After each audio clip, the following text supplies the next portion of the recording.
Yes, we are back again with another episode here on Raccoon Media. Our esteemed listeners, wherever you are, ngamutuwuliriza tubaaniriza. Abatanaba kusubscribinga, please, when you click on the video, below the video, once you video, or a subscription button, click on it.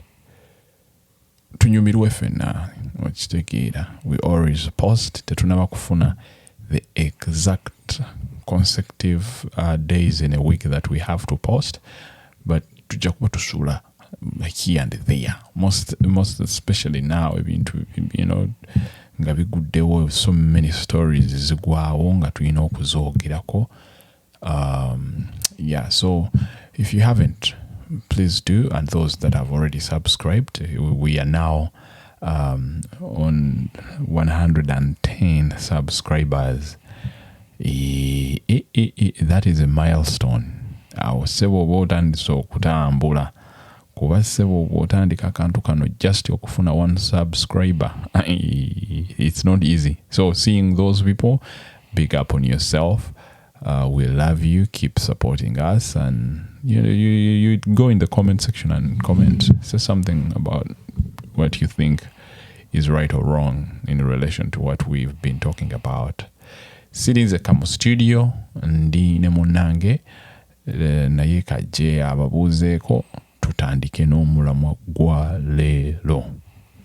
Hi everyone, welcome back to our podcast, and mwebale kubeerangako nga muwuliriza naffe tusiima nnyo okuba nga tubaweereza. So you're welcome. Tugenda kwogera ku bintu ebiri from different angles of life, so you're very much welcome.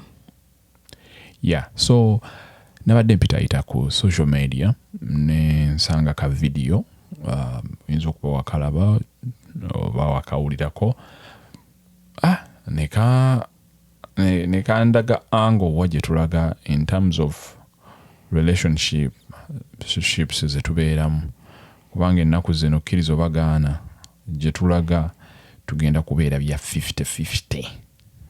Abantu abamu tebanaba ku embracing 50-50, abamu tebakuweererako, tebeeweramu ddala ekitiibwa n'akamu olwa 50-50 nti oleeta ki nange ndeeta ki mu nnyumba muno.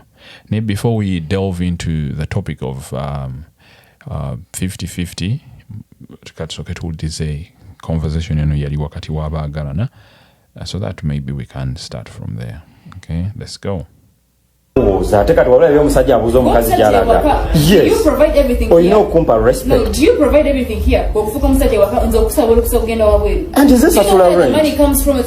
Yes. Contribute rent? Yes. Sikongereza ko rent sebo. Aisha tekikufuula nti ate gwafuga wano naawe. Tomanyira. You know where I get the money from okongereza ko rent? Bw'olina nga tewali mmere yakulya. You know where I get the money from? Katimpuliriza. Wakaasi. Ka video kawulidde? Nkawulidde. Omukyala agamba nti omwami asaba respect from the woman, ate n'omukyala agamba siina kukusaba nga nfuluma mu nnyumba eno. N'amugamba nti gw'osasula buli kimu mu nnyumba muno? Oli n'amugamba nti yes, nze nsasula. Namuzinze nsasula rent wano. N'amugamba nti okakasa yenna rent gw'omusasula? Sikuwaako yadde wojja wano ngemme woleka wogenda ng'atoleseewo mmere n'ogisanga omanyi gyeba evudde. Sente ze contributing towards our lifestyle omanyi gye ziva. Eŋŋamba okiraba otya ekintu kino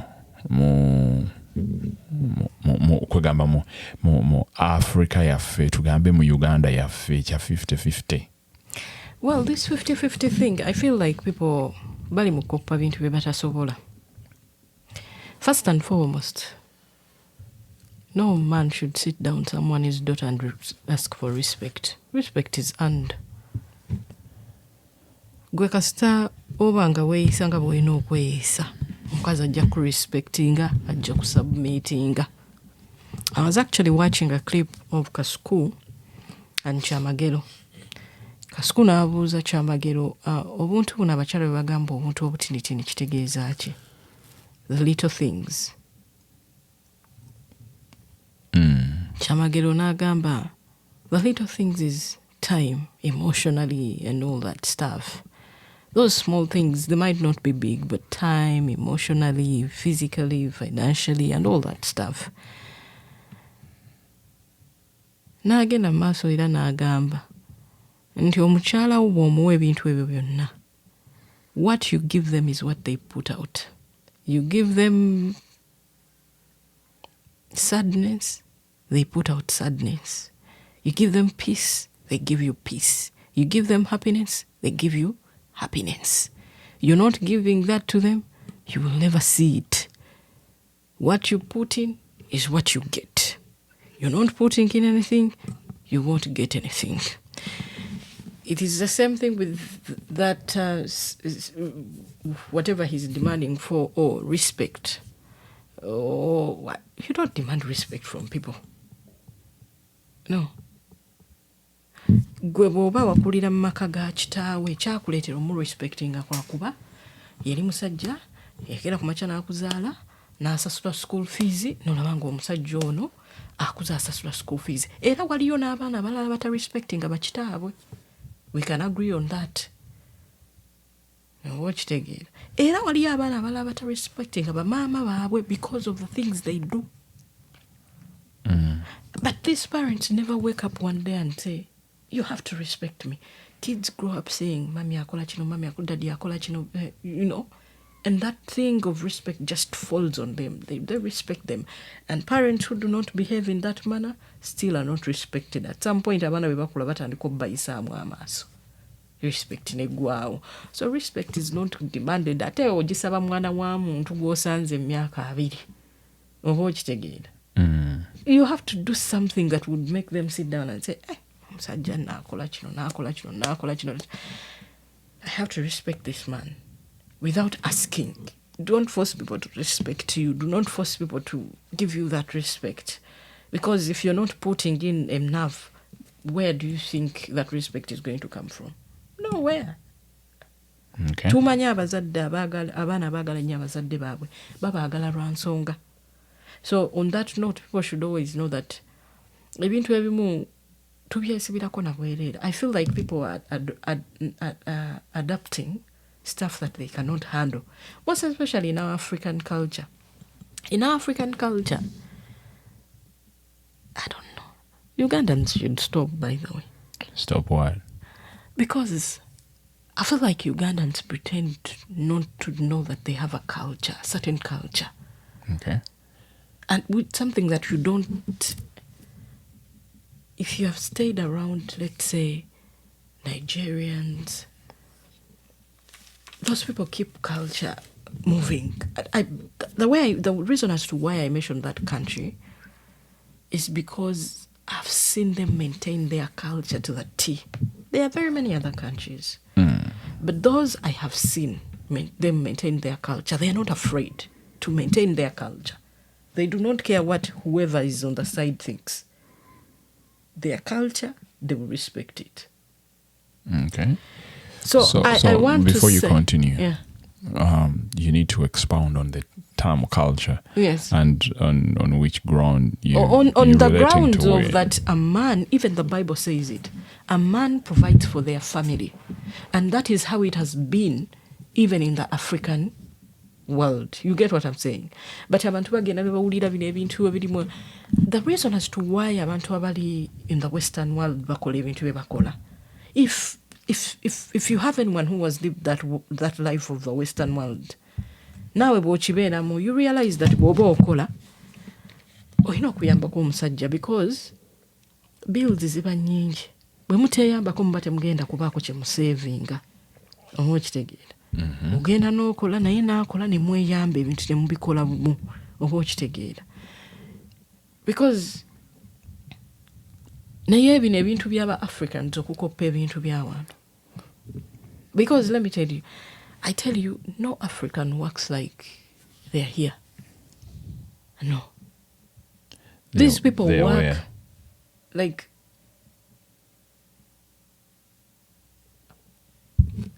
Like they're like abroad. Okay. Over here in Uganda. Here in Uganda, okay. No African, okay, let's do it like this. No African works like they're abroad. Mm-hmm. Because as much as you are very hardworking, you work day and night and all that stuff, you always get that time to meet family. You get what I'm saying? Mm-hmm. Which people out there never get. They don't get it. You get what I'm saying? Right. So the only way they can live this life is by helping one another. They sit down on a table and say, you know what? When I'm doing this, you're going to do this. When I'm doing this, you're going to do this. We are going to go and work. When we come back, we are going to start from here. We are going to finish up this. We are going to do this. We are going to do this. We're going just to keep that home moving. But when an African man who lives in an African country stands up, the problem, there is one problem that I have always seen. The problem in this is because most of our men these days, even in African countries, have been raised by women. They have most not seen... of the African men, the men we have in Africa, the men in Africa, most of us, we've been raised by women. Exactly, because most women are single mothers. And men make them single mothers. Now, okay. It's not an abuse. I am not insulting anyone, or I'm not looking down on anyone who has been raised by a single mother. It won't sound like an insult. Yes. Lwaki okyogedde bw'otyo? Nkyogedde bwentyo kuba si musango okukuzibwa maama. Yes, because omusajja bw'akeera ku makya n'alekawo mukyala we, what do you expect them to do? To raise their kid. They do the best they can. Mm-hmm. But when a boy child grows up in a home where there is a man, they learn on the responsibilities and how a man behaves when running a home. You get what I'm saying? Okay. So they learn on the responsibilities of a man. How does a man do it? And that is why you see that even some of us who were brought up by fathers, sometimes we tend to take the lead role. We want to be that. We want to do this. And you get what I'm saying? I don't have time. There is this lady. She's a motivational speaker and a businesswoman. She's American. I've been listening to her for a long time. She used to talk about how broke she was, and she was a single mother. And she didn't have time to be a mother. But she was a father to her children because she was a single mother.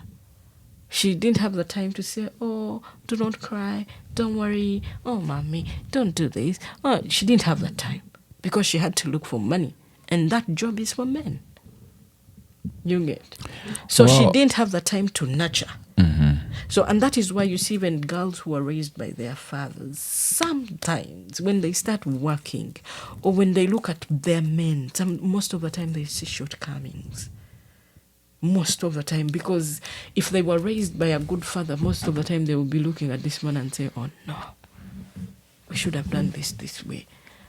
But I feel like you should control yourself. And I also want to explain the reason as to why ngambye nti abasajja obuzibu bwe tulina nti abasajja abamu bakuziddwa bamaama baabwe. Ekintu ekitali kibi. Does that mean we are soft? We are no. Feminine? Because that's the angle someone would look at it. Yes. Because you've seen your mother taking care. You think the woman is supposed to be doing that. But that is not the job of a woman. Yes. I was listening to Dr. Umar. He's also a Pan-African activist or whatever it is. Mm. He talked about men being raised by women and men becoming bitchy, even when they're having fights with their wives. You get. They don't know when to stop. They don't know when it should end. They don't know how to speak to their women. They don't know how to understand because they grew up with women. When women start, having those arguments, like the Tanzanian women, they will always, ooh. And if a boy grows up seeing that, they think that is how issues should be handled. They wake up one day and get married to someone's daughter, and they start arguing like a woman.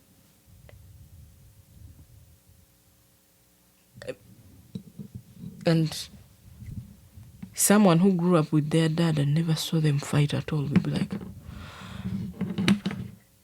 or maybe they fought with their mother, but in their bedroom, you get, they had their arguments, but you never saw your father say even 2 words. If your mother was pissed, he just said, you know what, maybe we should talk about that later. It's fine. We should take care of that later, okay? And he walks away. He goes to his room and he does his stuff.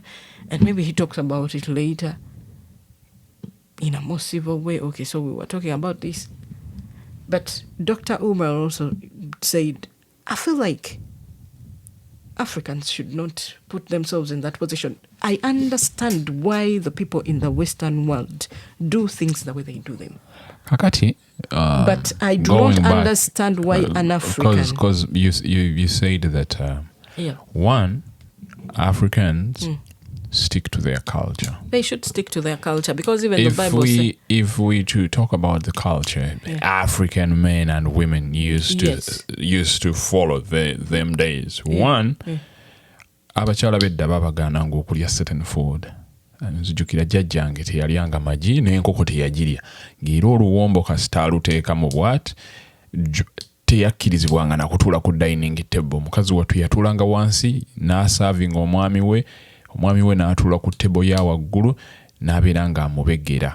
Nga omukulu what he was doing was to go make money, come back home, go to the farm, to the garden, n'alima, n'anoga emmwanyi, n'atunda, n'agula kamwanyi z'abala akapikipiki ne batwala abaana ku ssomero. Nga that responsibility of making sure financially the home is stable.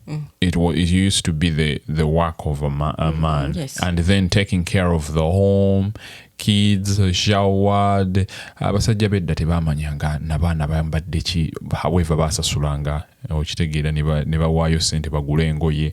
Tebamanyanga abaana beebase batya. Some never even knew how old their kids or when they were born. Yeah. Kansoke nange maleyo. So nekijja nti era kati gye tulimu. We are trying. I'm not saying that we should adopt all the European culture because ebimu bibi. It's not just the Europe, it's the Western culture. Thank you. The Western culture. Because if you talk about the European culture, let me say this. No, you've corrected me. No, if you talk about the European culture... On today's listening number, it is Western culture. No, let me say what I'm saying. Okay. Because if we talk about the European culture, real British men are men indeed. Thank you. Nga bwe ngambye nti I'm so glad that men started to embrace the Western culture. However, adoptinze bingi nnyo ebitasaana mu culture yaffe ebitandise ogyonoona. N'osanga omuntu n'ogamba man edda tekyasobokanga. You get so ne nkomawo ku kiri yogambye nti no abasajja bedda they were providers. They even in the way they used to conduct themselves and all that. I was raised by a great grandmothers and fathers, so the stories I had and how the old man was living his life, man, you don't want to talk about, you don't want to bring that in the era we are in. Naye ekintu kye mbadde njagala okulemerako ennyo omwana ono okutandika okubuuza omusajja nti you don't have the right to ask me where I'm going. Mutuufu kuba abasajja abamu kansoke mmaleyo. Era n'alaga nti her contribution towards the lifestyle they are living in, eraga nti that's why she wants to sound like she's also putting on a trousers in some kind of way. Men can be weird. For real. Because golemeddeko ku kiri omwami agamba nti no, you need to give me respect. No. You get? Okay, so let me... biwandiike wansi maleyo naawe oyogere. Olemedde ku kiri ekigambo n'ogamba nti no, yagambye mbu mpa respect and respect tebagisaba you work for it. You lay stuff down ezikuweesa respect. So ningamba nti no, I don't think that was the case, and I don't think requesting someone to give you respect because of the behaviors, the manner gye bepresentinzeemu is wrong. Anyone out there can ask for respect in a way how someone conducted themselves. So mundowooza yange ningamba nti we need to embrace okusasula 5 ku 5 mu culture yaffe ng'ebirala byonna bwe tubyadoptinze, so that tuyambagana ne tugenda mu maaso. Namba emu osanga kubanga ebiseera by'edda abakyala tebakolanga. Abakyala okumanya edda abasajja babeeranga bakabulu kagamba that toxic masculinity we're seeing right now. Okay, even my father was born 50 something years ago. Kanzije okufuga ne babeera nga tebakkiriza abakazi genda kukola ate nga ne ssente ne bwe babeera balina essamba ly'emmwanyi, abakazi nga bagenda ne banoga emmwanyi onaazaanika. Kati nkubulira jjajja wange omukyala bye yatunyumizanga nga bagenda n'abaana ne bagenda mu nnimiro ne balima emmwanyi ne bazinoga ne bazaanika ne babeera nga n'okuzaanula ng'enkuba etonnya bye bakikola mpaka bwe zivuuka enzirugavu. Guess who comes home with omuguzi atwala emmwanyi zino? Taata, era sente weziwaziwa taata. That was a no question. Naye ennaku zino kisoko kiteeka saidi kuba ngenda kwerabira. Simanyi oba kuba nakuwadde nange oneerabiza bye nyina okwogera. Naye nze nange nasirise wabadde oyogerera. So omusajja, sometimes women nowadays, they are going to work. Very educated, very hard-working women, and making way so much money, more than men. Now is that the problem of a woman? No, it's not a problem. But now, twataddewo gender balance. Abakazi let them go to what? To work. Bagende bakole ssente. I want to feel like there are very many people who do not understand women emancipation. A lot. There is nothing like gender balance. It's women emancipation. Naye ani yakuteekawo? Okolachi. Ani yaweerya ebbeetu? There is nothing wrong with women emancipation. But do you know who gave it to the women? Si beetu. No. When you give birth to your girl child, you also want them, when you educate them to be an engineer, you want them to work as an engineer. There is nothing wrong with them emancipating women or girl child. There is nothing wrong with that. Because teri agala werera mwana wata mtu agambe tasobola kikola lwakuba mukazi. Tasobola omulimu mwana ogwo yandifune baguwoli because ebiseera byedda okimanyi abantu abakazi babawasizanga ku myaka 14. I understand all that, but I'm saying I want to make a point very clear. There is nothing wrong with women emancipation. There is nothing wrong. I believe you. Any man who says that eriobetu era semanya biki does not really understand this thing. There is nothing wrong with women emancipation. Because if you have your I will give an example of my father. My father was born 60 years ago, but he was a good man. 60-something years ago, he was a good man. At least he's among those men who saw that culture. But he grew up and said, I want something different. You can go and work. Let me tell you, Chamagelo said these things. There are a lot of things that Chamagelo would say, and you're like, no, that wouldn't work. But Chamagelo says these things. You shouldn't even be telling your wife, help me. No. But if you're in that space where you need that help, Bwamugamba, there is no problem. It shouldn't be a must that I know kuyamba. Because now I know byakola gwe byotamuyamba. Kubanga bw'oteekawo 50-50 nkulayirira abakyala kyovala abadimaaninga nti nammwe mukole 50-50 mu maka. Kuba nze sijja genda nkole nteekewo 50-50 ya ssente zange njoze ebintu ndabirira abaana nfumbe emmere ojja ogirye oluusi njigule n'ogigula gwe 50-50 owo ogwogaba aliwa kwebyo bwe tubitunuulamu. Oba mwogera 50-50 ajja ku ssente zokka. See how that is double standard? That is double standard. The 50-50, that is why women are not even getting it. Most especially African women. They don't get it. When I say people in the Western world, I understand where they come from. Because most of them have really understood how this 50-50 thing works. Akomawo nalabirira abaana be bw'aba ebintu bwe biri n'abyoza bw'aba alina okusiimula ku nnyumba oba okugitereezaako n'agitereeza n'omukazi bwe n'agenda okukola n'akomawo ssente ne baziteeka ku mmeeza nafunye kino nange nafunye kino, and that is the 50-50. Naye mu Africa abantu 50-50 tebagitegeera. 50-50 mu basajja ba Africa ekola ku ssente za mukazi, ebirala tekola.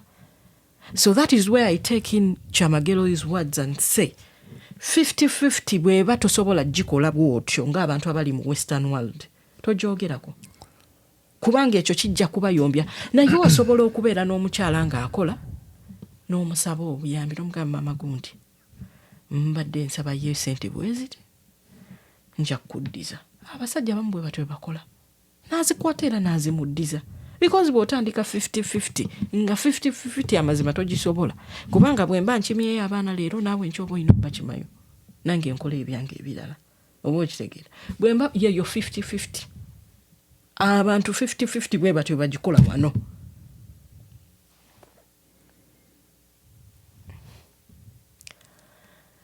Abantu 50-50 bwe batyo bagikola mu abantu 50-50 bwe batyo bagikola mu Western world.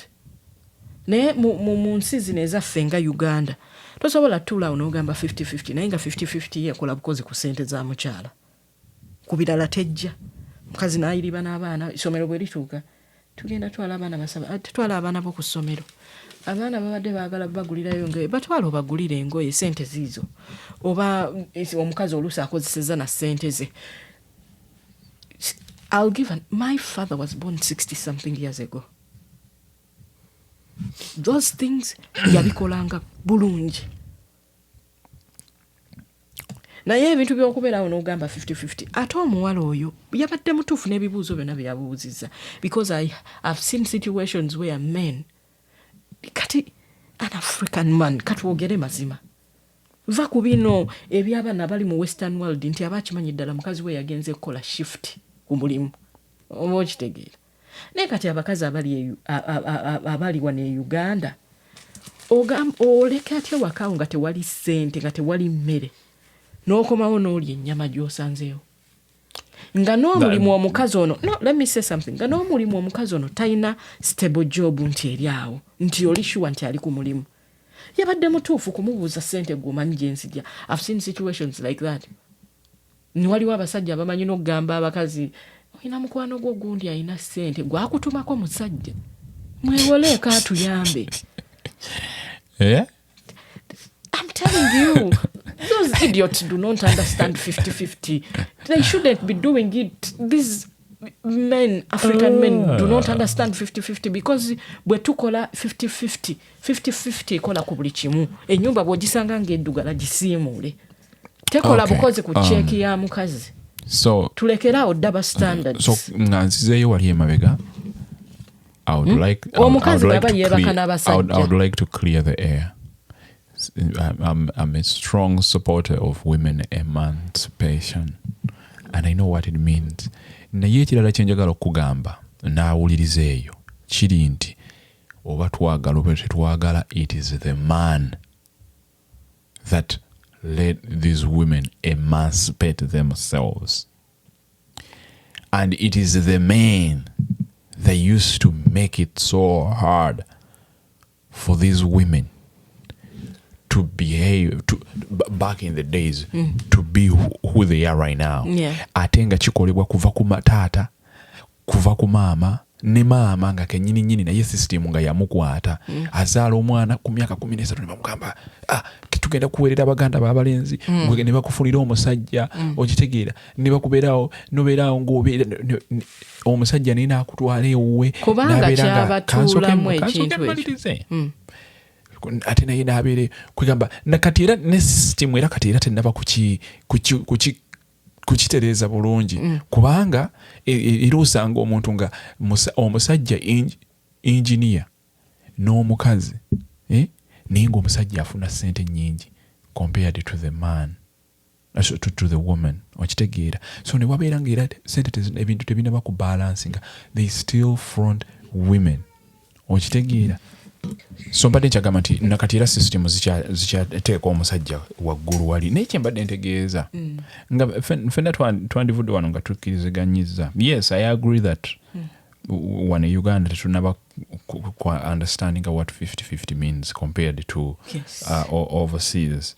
Naye ensonga eri bweti nti if women go out and work n'omusajja n'agenda n'akola, e Uganda ebintu nabyo byatereramu. We just need to sit on the table ne tugamba nti nkoze ssente bwe ziti nange nkoze bwe nti. Abaana baffe tubadde twagala tubawe good education, tubatwale in a good school. Naye omwami nkola emitwalo 7, omukyala okola akakadde. Singa tukolera wamu ne tubanga we bring the money together, ne tujjako buli expenses zaffe, ne tumanya nti n'omwana alina okugenda in a better school. Kubanga a family is a sacrifice. Yeah. There are people that spend literally 18-20 years of the kids' life nga basoma, nga tebazimbanga kayumba, nga tebabeerangako na mmotoka, because they are trying their level best to take the kids to good schools so that they can do the networking and all that. Yeah. Naye bw'oŋŋamba nti no omusajja alina kukikola yekka, toyogera ku ssente ya mukyala. It becomes hard to now in this era we are in to give the best to the family. Anti kati olaba sinnagambako nti omusajja alina kikola yekka. Kye ŋŋambye kiri nti abasajja bakifuula a must. Naye nga 50-50 tebagisobola nagisobola. Ate 50-50 ey'omu nnyumba. We have house girls. We have helpers at home that help out with cooking, with cleaning, with all that. Ate era tusaagala nnyo tujjewo eri culture y'abasajja ebyo tetubikola. Okitegeera. Tetulina kutandika ate kubeera nnyo bakozi bawaka nga tuwoza ebintu, nga tusiimuula ennyumba, nga tufumba emmere. Anti kati ofudde omukazi w'omusajja. Gwe lwaki toyagala bikola nga ye omusindika n'agenda n'akola? No. Ate ne ssente zino omugamba aziteeke. That is what I'm saying. N'ekyo tulina kukyogerako. On the 50-50. That's where I sit down with you. That's where I sit down with you. Tunoonyeeyo omuntu atuyambeko. Okitegeera. Sijja kusobola kukiriininga, ekyo tekijja kusoboka. Anti kati ate we are trying to save money. Ate tuleete omuntu ate naye tumusasule ssente. Yes, because toyinza ng'omusajja era tosobola kuntwala mu kiyungu kufumba on a daily basis. Naye nga ate tekiŋŋaana kufumba. There are men who are so good in the kitchen, who cook. I cook too. Naye bw'oŋŋamba nti no every day olw'okuba 50-50 ennaku 3 Jeff ali mu kiyungu, ennaku 3 gundi ali mu kiyungu, Alan mu kiyungu. Mukwano gwe yamukubira essimu n'amugamba omukazi ndooza ye yasooka mu America n'amala n'atwala bbaawe. Naye omusajja yakubira mukwano gwe essimu, ndooza yamusangayo mu America n'amukubira essimu n'agamba omukazi yandeese. Kazi agenda n'akola naye ayagala nsange nga nfumbye emmere, muyambyeko ku baana, biki. Mukwano gwe n'amugamba obadde oyagala otuula awo omukazi agenda akole shift ezo zonna, akomewo nga n'emmere teriiwo mbu gwe toyagala kufumba. In America bw'ogijjamu bukkiriza n'ojja, ate era yagenda oteekayo ssente ze okole empapula. In America bw'ogijjamu bw'atyo omusajja bwe yamugamba nti bw'ojja mu America, bw'ogenda mu America n'osalawo nti ngenze mu America, olina okukkiriza ekijja nabyo. Abasajja aba Africa oba mu Uganda wano abasinga basigala mu kulya okuwaganyala. ko kufumba n'okwoza ebintu naawe ng'omukyala obeera toyagala nabagenyi bajje basanga omwami wo nga bw'obanga oli mukyala wakuzibwa bw'obanga oli mukyala wakuzibwa yenna omukyala ali eyo nga awulira waliwo ebintu ebimu ng'ogamba nedda omwami wange tajja bikola out of respect that he is the man in the house. Kyekirwaki wali kyembadde nkugamba nti no 50-50 tejjaawo tugikkiriza naye tegeeza nejjawo the fact that this is a man. Because abakyala kyebeerabira nti olw'okuba bwetuyingizaamu 50-50 ayagala kwerabira nti he's the man. Yes, kyekyo lwaki nkugambye nti no bwe tuba tugabana obuvunanyizibwa bw'omu maka gano tekirina kukola ku ceeki ya mukyala yokka kuba naawe bw'ogenda ku mulimu n'okoowa nange bwentyo bwe nkoowa nkitege ate kyekirwaki nkugamba nti no I cannot even let you 50-50 temugitegeera temukubira advise na birowoozo ku ssente za mukazi kati awo kiba kitegeeza oyagala kutuzaayo mu culture ya mukyala sigala waka nze ngenze kuzinoonya okitegeera bw'oba waliwo omukazi ayagala osigala ewaka kuba tosobola kuŋŋamba I take in the fact that let me tell you abasajja bonna abakayanira ku kintu kino olaba n'ebintu kyamagero byayogera oluusi sibikkiririzaamu naye yayogera point nti bw'otuula ne mukyalawo ebintu ebimu bikuzitoweeko n'omugamba ng'abadde akola sente bwe weesiba ku sente z'omukyala then you have a problem naye bw'otuula ne mukyala teri mukyala in their right senses asobola tuulaawo n'omutuuzaawo nga mubadde muli in peace n'omugamba maama gundi mbadde nsaba kino na kino nekino nja kukuddiza n'agaana kuwa sente oluusi ne bw'oba tozimuddiza ayinza naye bw'ozeesibako nti 50-50 olina okugumira ebya 50-50 bwe bijja toyogera 50-50 and put double standards to it. They shouldn't be double standards to it. They shouldn't be double standards. Are you the kind of woman that would see this man you call your man cooking food when visitors are home because olwokuba 50-50 mwepatanamu ennaku 3 musajja yafumba ennaku 3 omukazi yafumba wakiteekawo as a must. They shouldn't be double standards to it. Bw'oba wakiteekawo as a must, they shouldn't be double standards to it. So what you're saying, you want this guy to be going to the kitchen on the days he was assigned to. Akola essaawa 8 naawe okola essaawa 8 akomawo akooyi naawe okomawo okooyi omulengera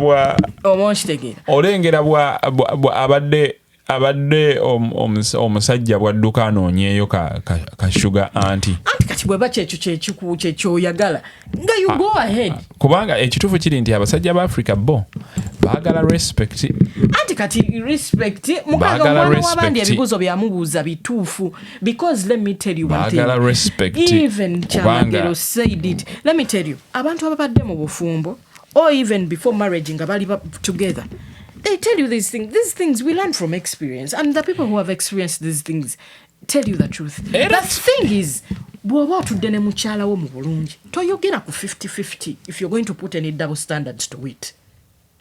50-50 means we are going to share everything. Kubanga bw'oba okola essaawa 8 nange nkola essaawa 8 bw'okoowa ku mulimu nange bwe nkoowa totandika bintu bya 50-50. Kati challenge eriwo mu kintu kino challenge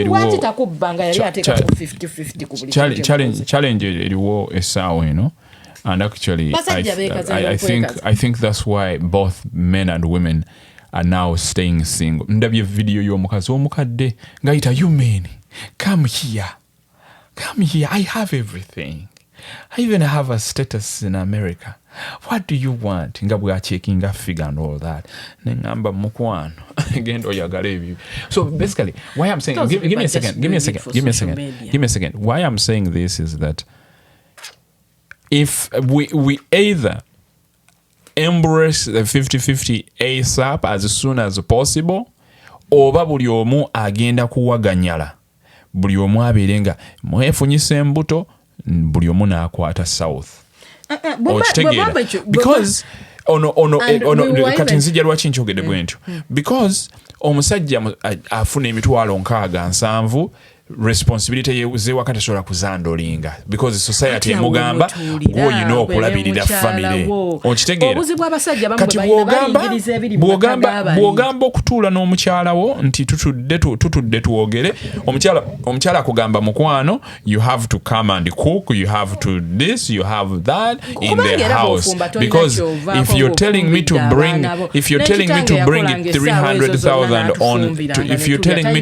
to bring 300,000 on the table kitegeeza ogenda kubanga ojja ofumbe. Are you saying no ate by the way era sikiwakana naye oyagala kuŋŋamba taatawo you want to tell me taatawo yafumbanga buli kaseera yayinanga assigned days design okufumba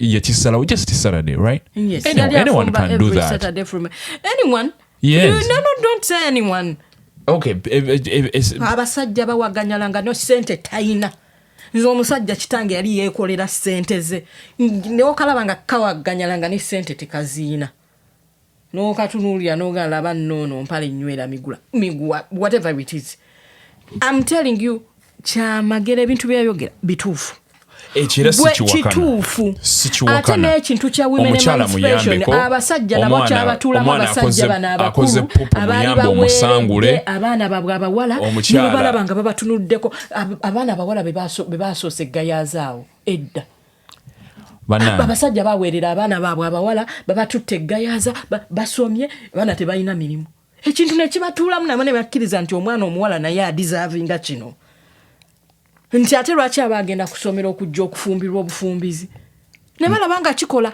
nti omwana omuwala asobola okukola. That is the transition generally ngamba transition erina okubeerawo n'ekintu ekirala kye wayogeddeko nti respect. You don't ask respect. That one is said everywhere. You never ask him. You would request for you, you sound like every morning you're like, give me respect, give me respect. No. It is the situation jemulimu at the moment. Ne responses z'omuntu zaba yogedde. Okitegeera. Bw'aba omuntu takiraba nti you deserve that respect. It's because you do not deserve it. Have decency when you're talking to your man. Those responses are out of order. You cannot talk to me like that. Exactly. You get. But if that person does not see it, then they won't give it to you. In that perspective, that person is pretty much telling you that you need to give me respect. Well, even if you say it, as long as the person you're talking to does not see that they should give it to you, they won't. And that is why you have to do what you have to do as a person for you to receive that respect. Are you seeing so many single mothers? What is the problem with that? Oh, there is a big problem. Let me tell you. You're just from saying that the problem right now is that men are being raised by women. Because if you are... Isn't that a problem? Let me tell you, if you are deadbeat dad, we have no problem with you. Bwe naawe ojja kutuula awo ng'okaddiyo otandika okwegomba abasajja abakyaza abaana baabwe nga gwe teri akukyalira. Yes. Nga gwe teri akukyalira. Do you know you literally miss the point here. And because if you say have you seen very many single mothers, and I think we cannot finish this issue here. Tugisulire ba listeners. Put in your comments, but for me, there. I think there is nothing wrong with women emancipation, but also what you put. And also, you cannot request, you cannot request respect from someone unless you work for it. Omuntu ne bw'oba omugambye mu situation kasita yalaba nga to deserving a respect eyo tajja gikuwa. N'ekirala, it is not bad for a woman to contribute, but in which way? Tuleme teekawo double standards za bino mbu 50-50 naye nga 50-50 ekola bambi ku cheeki ya mukazi ebirala toyagala kukwatako omukazi n'omulekera buli kimu naye cheeki ye bwejja 50-50. That is double standards and hypocrisy. That is double standard. So bwe tuba tetutegeera 50-50 so 50-50 kyategeeza nti we mutuula ku ttebo ne mugamba nti nno mami aligenda kuleeta emitwalo 4 mu nnyumba n'omusajja aleeta akakadde oba whatever ze muba mwogeddeko essente ezo nga taata olwa reason as to why maama zireese ne mu nnyumba ebintu bigabanibwe 50-50. Omukyala bw'afumba leero enkya omusajja gw'afumba. It doesn't have necessarily to be like that, but mweyambeko tokireeta nga double standard togamba nti 50-50 ejja kola ku check ya mukazi yokka. No, nange nagambe nti siwakana kuba nti somehow a man helps out. Naye omwana w'abandi bw'agenda n'akoowa tosuubira nti no yajja kuva eri ng'akooye atuukire mu kumakinga sure nti gw'olidde emmere atuukire mu kumakinga sure nti gwe oba okitegeera naye nga ne check ye bw'ajja oyagala agireeta agiteeka awo ku ttebo bw'abakazi bwe baba babba mugamba babbi omukazi bw'aba akuviira nga buli kimu akitutte ng'ogamba mubbi kumbe ye agamba okay so I will go and bring my check and you count on it 50-50 ebyo bonna oba omunyiiza. So let me tell you, sit down with your woman, talk about these issues whenever you need help from her. But a lot of people do those things and they are living harmoniously in their marriages. So where do the money go? What do you mean? Esente zaabwe zo ziragawa.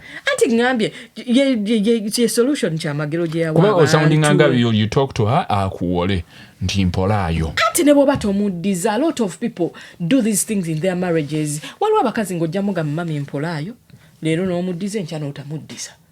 Agamba he's my husband. Sometimes when I tell him baby I want this ampa million ngate nze namuwa emitwalo 2 oba okitegeera and she lets it slide and people are living harmoniously nti ne bw'oba mugambye akuyambeko takiinaako buzibu naye gwe bw'oteekawo gali amateeka ga 50-50 kyokka 50-50 yo erina double standards kiba tekigenda kukola. Oluusi omukazi talina na mulimu guli stable guleeta ssente guziri awo era saagala nnyo kino sagala nnyo tukirelating ennyo ku bakyala abeeyiiya abalina akadaala kati oyo omuwala kye yabadde ayogera gw'omanyi ssente nze gye nzijja kuba nze mbaddeko mu situation ng'omuntu asobola kugamba weewole ku muntu simanya mukwano gwo simanya bikoze bitya baaba I know men like that. Eno discussion yebadde I know men like that. I know men who misbehave. We would like to hear from our esteemed listeners. What do you think? Yes. Kubanga tukalubiziddwamu wano. Katubalinde mu comment section if you haven't subscribed. Please subscribe tubeegayiridde. Bambi mutuwe kumanya gagenda maaso n'okukola ekintu kino. Please subscribe. Yes. Thank you. Bye.